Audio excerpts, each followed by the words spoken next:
Good morning, Dr. Andy Kirshner here, visiting you from an absolutely gloomy and awful day here in Philadelphia. We had a little bit of snow last night. Nothing terrible, but enough to make the morning commute kind of yucky. And in any case, a couple things to cover. First of all, I've been seeing in the past week a few studies on spinal surgery. Now, I do want to talk about each of them a little bit in depth.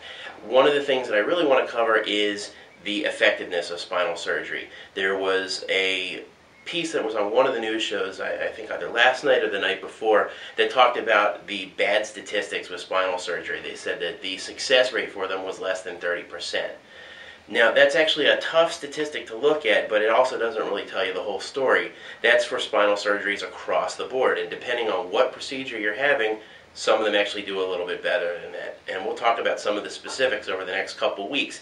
Last week I did a piece on foraminotomies. We're going to talk a little bit about disc replacement surgery, laminectomies, and fusions also, so you can get a whole range of the different surgeries that are out there.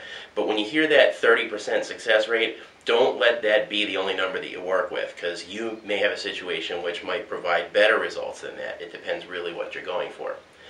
One of the other things that I wanted to talk about was that we have been getting a lot of letters from people who are telling me that they've got fibromyalgia and it's causing them back pain, and they'd like to know what some of the things that they can do to help them with back pain are. Now, something you need to know, if you're not familiar with fibromyalgia, it's a pretty painful condition. It affects the soft tissue in people who have it. It's very hard to diagnose because it doesn't really show up in lab studies or anything, and there are certain criteria that have to be met in order to make the diagnosis, but it's not something you can test with lab values or x-rays. It just doesn't show up. The people who have it are very frustrated and they deal with pain on a day-to-day basis, but there are some things that you can do. So over the next couple weeks, look for our tips for fibromyalgia, and I'm going to scatter those out there over the next couple weeks so that some of our fibromyalgia patients can get some benefit out of it.